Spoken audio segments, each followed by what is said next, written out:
What is going on, fight fans? Today is one of the most unique stories I've ever heard in my life.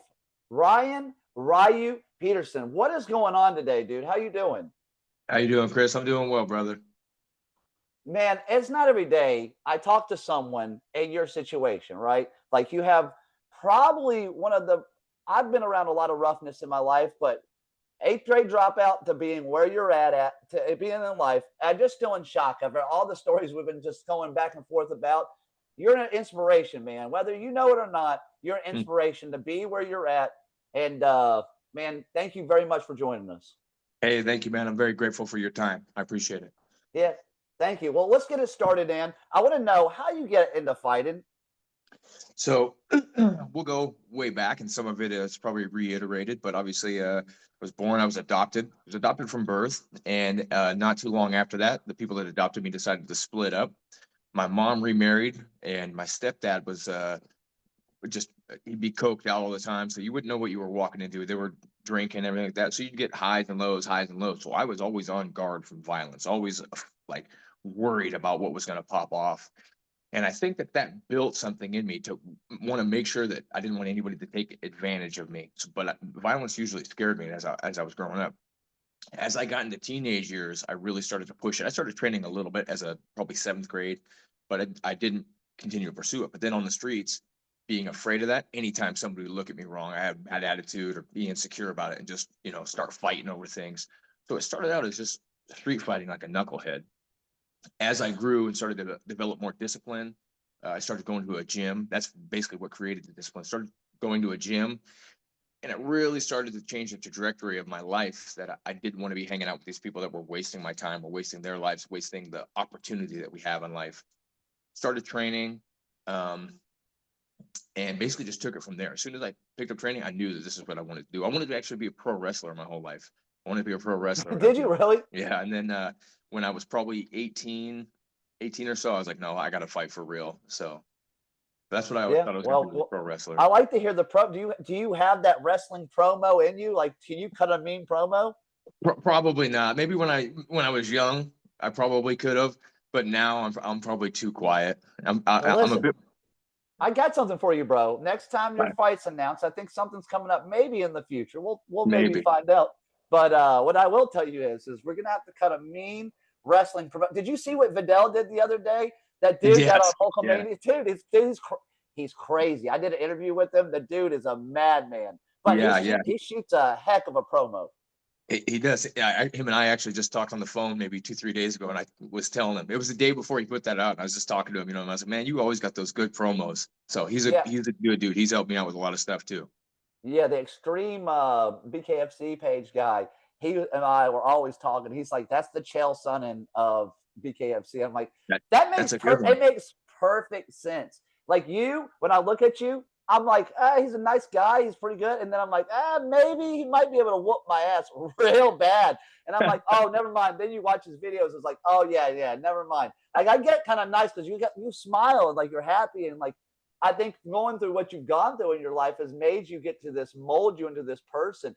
Now, what was your first style that you really got into? Was I know street fighting because, like most of us, it's street fighting, man. We all start pretty much on the street. Not everybody does. I've gone through a lot of like martial artists that have been in. I meet a lot that are Division I football players or some type of athlete that never has fought and then they get into it. But the street fighting guys, after that, what was like your first style that you really picked up? You're like, I really like this. So I originally started doing Kaja Kempo, which is like a Hawaiian Yeah, Kempo. yeah. That was what I started out with. Even maybe did a little bit of Taekwondo way back in the day when I was maybe six or so, just very little. But then I started doing some grappling, started doing some jujitsu, but it didn't click with me the way that striking did. Then I picked up kickboxing, and it was like immediately knew the puzzle, immediately saw everything, just it locked in, it fit absolutely as soon as I started kickboxing. It made total sense to me. Whereas a lot of times with jujitsu, I'd be like, all right, which way do I have to turn here? Okay, it didn't Yeah. click. It didn't click as smooth as the other stuff. So I trained a little bit of jujitsu, but probably enough. Definitely enough to defend myself on the street if something happens. But I ain't competing at worlds or nothing like that. Yeah, jujitsu. I actually really enjoy jujitsu until I go into classes with really high level guys, and then I'm Yeah. like, man, don't like jujitsu anymore, guys. When I'm in the like lower level belts and I can fold people, it's like, hey, this is really fun. When you get Smash into a these dudes. guard, yeah, when you can't break someone's guard at all, and you're like, oh, this is not fun, and then you're just getting bent up. You're like, oh, all right, well, maybe this isn't my sport anymore. All right, dude. Well, we've already kind of touched on it a little bit. Like eighth grade dropout. When did you know like fighting was going to be your profession and that you were actually really good at it? Um, I even struggle to say I'm really good at it. I'm always working at it, Oh, but you know what? But just touching on school, like I basically never liked school. I was never into school. I could have told you probably from like third or fourth grade that I wasn't about that life. And in eighth grade, I will say this though, I had a teacher named Mr. Ray Freeman, and I give him a lot of credit. He was shout out Ray Freeman. yeah, absolutely. Shout out to Mr. Ray Freeman. I hope that he catches this. I still talk with him today too. So he was just a big, powerful man. He had big biceps, a big barrel chest on him, a big deep voice, but he was the most compassionate individual. He would give you a hug, shook your hand every day. Every day when you left class, he'd say, "What number are you?" You have to say, "I'm a number 9." Nobody's a 10, right? Nobody's perfect, but you're no less than a 9. You're just right there. So he said, now he's always said, "What number are you?" "I'm a number 9." So shout out to Mr. Ray Freeman. Thank you, Mr. Freeman. Awesome. He really took me under his wing as far as showing me how to be a strong, compassionate man. And to be honest, it made a massive impact on my life of how I treat people today. The fact that basically everybody is capable of being powerful, and he gave me that idea that you are capable. If you get your life in order, if you straighten your things out, you're capable of being a powerful individual. You know, and whatever you want to pursue. So I started basically figured dropped out in eighth grade, and I always, funny enough, I always had something built into me that said you're not going to be doing normal things. You know what I mean? I always just had that feeling of I wasn't going to live a normal life. Didn't want to. Like I said, I wanted to be a pro wrestler before that. Then as I started training, I started to feel like I was growing faster than other people in the classes generally. You know what I mean? I felt like as soon as I would train with people, I would kind of move up the ranks. And really, I spent a lot of time with Ivan Salaverry and Maurice Smith in Seattle. Spent some time with Yeah. them. But then when I moved up to I lived just outside of Canada, but I trained in Canada, and I was training at WKX there. And I remember going in there and like the first few classes, I swear to God, for the first 6 months, I had 2 black eyes, you know, and then for the next 6 months, I only had 1 black eye. What it reminded me of was Mortal Kombat. You know what I mean? When you start a Mortal Kombat, you're right there and you go up like that. I remember everybody in the class whipped my ass. You know what I mean? Everybody. And then all of a sudden, one day, maybe you get one up on somebody. You know what I mean? And you just start going up, and it just started. The more time you spent in the gym, the better you got. And you know, it's just that's basically what it was. And I started to realize, okay, all of this clicks to me. And having Yeah. big dreams too, you know what I mean? I had these big dreams. I remember telling people even back here in Humboldt, because I spent half my time in Washington, half my time in Humboldt. And I remember being young and telling people like watching fights, be like, yo, I'm gonna do that. I'm gonna do that. And people are like, you can't do that. You can't do that. And it's like, nah, I can watch. You know what I mean? Extreme amount of faith in yourself too, dude. I mean, you have to in the situations you were at eighth grade when you did that. I can tell you, bro, from personal experience of being around kids in my age and being around a bunch of bad kids. I Yeah. don't think I can't tell you how many of them made it out, but it wasn't a lot of us. And Yeah. I know for you it's probably the same. Their dad are in jail, or Yeah. but you're a miracle story, dude. So that's why you got to be inspirational, because you tell people like there is a chance, there is a shot at you doing it, and even telling them about people about being powerful, dude. That leads a good message, and that'll lead you into this one, dude. This one's a big one for me. I'm a father. You're a father. Tell me Yes, what sir. fatherhood has taught you about fighting, because it's a big one for everybody, man. Like Yeah. there's a lot, and I'll tell you this one for me for fighting. No matter what happens, when you walk in that door, you are always a champion. You have the belt wrapped around your waist. And I know that's probably the best feeling in the world, being a champion, because that is for me and my son. When I pick him up from school, I have that belt wrapped around my waist. And somebody can try to come take it from me, but my son, he knows I'm the baddest man around. So I don't know about you, but what has fatherhood done for you for fighting? Hey, just to touch on that right there, I always figure the best title you can ever have is to be dad, right? Yeah. No title better than that. Best title you can have is to be dad. And I looked at a lot of these childhood traumas that I had growing up. I went through a lot of depression, a lot of years of trying to reconcile these things that happened to me when I was growing up, things that I couldn't understand why people behaved the way they did.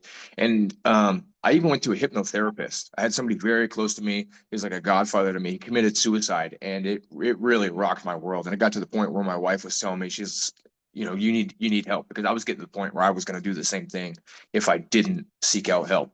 So I went and saw a hypnotherapist, and it helped rewire my brain. As crazy as this sounds, it helped rewire my brain into realizing that these traumas that I had were just lessons to be learned. Now, going into fatherhood, it was almost like as soon as my excuse me, my first son, Rambo is his name. When Rambo was born, it made me. It was like a switch was flipped, and I realized all these traumas now, I'm downloading the information of why they happened, what they were, and how to avoid them, how to avoid these pitfalls, how to avoid these mistakes. The lessons that I learned that were once wounds are now lessons. You know what I mean? Yeah. And that's what I took from that. So that was a really fatherhood changed my. I mean, it's cliche, but it changed my perspective on everything. And there's nothing, you could lose the whole world, but you have your family, you're golden. Yeah, dude. I think that's the most important thing that we come home to is like my son. Like I told you, I'm the champion when I come inside that door. No matter what happens outside that world happens, I might get Yep. my ass whooped. But guess what? When I walk in that door, I'm putting that smile on and I'm coming home and we're all gonna enjoy it. Now, let's talk about a couple more things. One, I heard you're starting a little gym up. Is that Yes, true that you're sir. gonna have a gym? Yes, sir. So, funny enough, I mentioned that I trained up at WKX in Vancouver, Canada, and we decided that we were going to open a gym here. And all my people at WKX, which are still in my corner, they blessed me. They said, "Hey, I was trying to come up with a name." They said, "Why don't you just call it WKX Humboldt?" So here we are now. We're going to be opening up WKX Humboldt, an offshoot of my the gym that I came from in Canada, and it's going to be open right here in Fortuna, California, one town over from where I live. So we're shooting for a probably opening next week. Fingers crossed. Obviously, I've got a little bit of stuff on my plate right now that perhaps, I don't know, maybe we could touch on. But I'm slammed up until about mid-November, right? So we're trying to get everything open there. But great to have a gym, great to have a home base, and ideally, the idea that I want to get across is to help the community, right? I want to help the kids that were in the same position that I was. This is exactly what turned my life around, was getting in the gym, being around positive, impactful people, um, taking somebody, finding a direction, going there. Maybe you're young, you want to learn self-defense. Maybe you're young, you're going down the wrong road. You need to get on track. Maybe you're older and out of shape, or maybe you're older and in shape and you just want to be passionate about something. That's really what I want to do. So we've actually already had a few we're doing a trick or treat downtown here. Our business will be open for that. We have an apple harvest festival. We went down there and handed out flyers and, candy and apple candy and things like that. So we're trying to be really involved in the community, which is something I take a lot of pride in. Here in Humboldt County, we don't have a lot of things going for us anymore. And the more positivity that we could bring to this area, I think the more powerful that is. 100%, dude. And that's what, guess what? You ain't going to be a millionaire from a gym, but you'll be a millionaire in what you do as far as like helping others. I think Yep, that's the a rich blessings life, that you brother. give. Yeah. Yep, All my that's friends the that rich own life. gyms, we all know the same thing. We always talk about it. Like people are like, oh, he must be rich. I'm like, bro, this guy makes no money because half the people can't pay. Half the people like, can I clean your gym for money? It's like, it's always the same stuff. And like, it's just a blessing to be able to help others. So I'm glad that you're in that position to be able to help others too. Let's do the sponsorships. And then I got two more things at the end of this, but sponsorships, if you want to talk about people that have helped you get to where you're at today, Wow. I love giving back to people. So this is your time, my man. Yeah, absolutely. So first off, the people that really helped me get to this exact spot, other than my family, obviously, but the Martin family, Shannon and Leah Martin, they really helped me out. They said everything that would come up, they'd be like, yo, you got to do it. You have to do it. They've helped me financially. They've helped me get to there. They paid for my way to get to the BKFC tryout, which is where I came from. I mean, Ooh, they were yeah, I like, heard, yeah. I brought that up and they were like, oh, we got you. No problem. You need anything like that. So the Martin family's been great. The McGuire family, which my boy, Brady McGuire, him and I grew up together. We grew up in the same boat. He's got a brother that's locked up. Brady did a couple bids too. Brady struggled with heroin and opiate addiction for a long time. He's clean. He's sober. He's on a wonderful track, on a beautiful track, beautiful family. wonderful family man, wonderful husband, wonderful human being, powerful dude. And yeah, I love Brady. I've got Bear River Casino. They always sponsor me. Humboldt Exotics, my boy Manny from Humboldt Exotics. He's taken care of me for years. RNS Livestock. Who else do I got here? Blades. They keep my hair looking nice. Is good. You got to, you know, when you're not working with a whole lot here, you got to do something up top. Give me 1 second here. Alex Bell. Bell Tower Electric. Alex has helped me out. I've known Alex since I was probably 5th grade or so. I got my sponsorship on the wall here. Hold on 1 second. That's good. Hey, you came prepared, dude. Not everybody comes prepared. I got Land X, Nate over at Land X. Thank you. I got the Shelton family, Shelton Auto Lube. Let me see. Give me 1 moment here. You're good. This is what this time is made for you guys to be able to do that for your friends and family and sponsors, man. So that's what it's for. Parallel Lifestyle. They've always been great to me. Lotus Mountain. They've always taken care of me. But all the local things, like I said, Bear River, they really went above and beyond for me and have surprised me with as a casino. And they've really gone above and beyond and looked out for me and treated me really good a lot of the time too. So that's fantastic. If there's anybody I missed, I apologize. But there's been a lot of good people in my community to me, you know? Yeah. Oh, dude, that takes a village to create something sometimes. And it's not always just one person helping. It's a whole bunch of us getting together and to help each other, especially in the fight community. It's what it's about, is helping each other. I think martial arts has grown a big family. You know, there are bad apples just like everywhere else, but there is a lot of really good ones, and you got to meet them because they're awesome people. Now, it's the fans' favorite part, not always my favorite part. Ryu, guess what time it is? Pretender versus contender. And you're an actual real contender, and I'm not a contender. I'm a pretender. What do you say we get together, have a little spar, show the fans that little Ryu style? What do you say? Oh, let's do it. Let's do it. All right, no problem. I got to come up there anyway. Got to check out the new gym. We definitely want to help you with that. Now, my last part, I always leave you to this. If you have anything to say to the fans on the next little bit of your life, are you going to be fighting anytime soon? Is there anything you want to let the fans know to look forward to for you, Ryu? Yeah, absolutely. Keep your eyes peeled. There'll be a fight announcement here pretty soon, perhaps a fight really, really soon. Hold tight on that. Gym opening soon. Hey, I appreciate everybody's support. Everybody's been nothing but respectful, loving to me. I appreciate that. I'm all about that. You know what I mean? There's a lot of growth that can be done through martial arts. I could easily just be in the gutter right now on dope, doing something stupid, drop out, loser. But I've chosen to pursue a higher path. That's what I wanted to do. And I think that option is available for everybody as long as you straighten out, clean up your act. Make the hard choices until they become always the right choices, or basically make the right choices, and then they'll become normal, that'll become habit until you get that ingrained and you don't see any deviation from going that way.